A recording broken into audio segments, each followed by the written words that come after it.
ഇന്ന് skin whitening ക്രീമുകളേക്കാൾ അധികമായിട്ട് അല്ലെങ്കിൽ സ്കിൻ വൈറ്റനിങ് ടാബ്ലറ്റ്സിന്റെ ഒപ്പം തന്നെ കൂടുതലായി സെയിലായി പോകുന്നതാണ് സെറം എന്ന് പറയുന്നത്.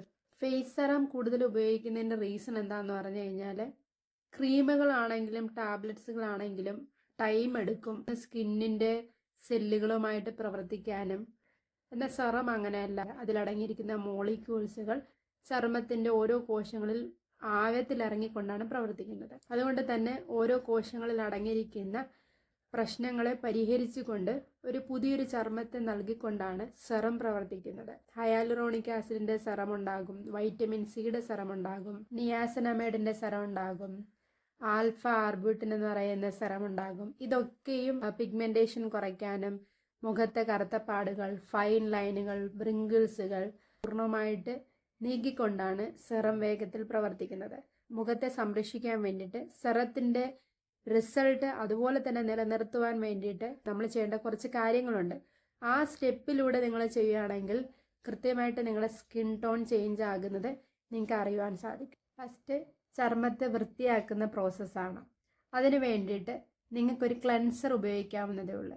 ചർമ്മത്തിൻ്റെ കോശങ്ങളിലേക്ക് അകത്തേക്ക് പ്രവർത്തിക്കാൻ വേണ്ടിയിട്ട് തടസ്സമായിരിക്കുന്ന മുഖത്തിൻ്റെ പുറം പാളിയിലിരിക്കുന്ന മാലിന്യങ്ങളെ നീക്കം ചെയ്യാൻ വേണ്ടിയിട്ടാണ് ക്ലെൻസറുകൾ ഉപയോഗിക്കുന്നത്.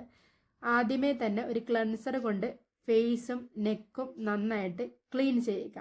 രണ്ടാമത്തെ കാര്യം ടോണർ.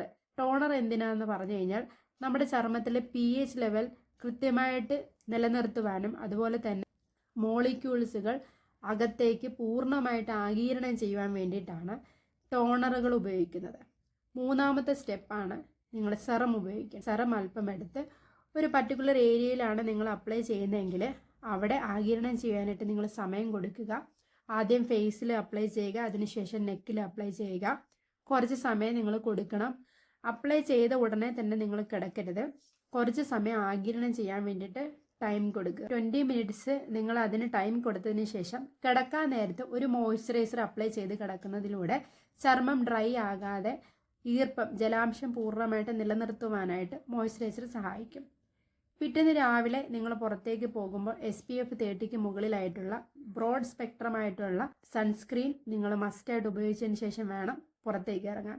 ഇങ്ങനെ 5 സ്റ്റെപ്പുകൾ നിങ്ങൾ ചെയ്യുന്നതിലൂടെ നിങ്ങളുടെ ചർമ്മം ദീർഘകാലത്തേക്ക് വളരെ തിളക്കമുള്ളതും വളരെ മിനുസമാർന്നതും നിങ്ങൾക്ക് കാണുവാൻ സാധിക്കും.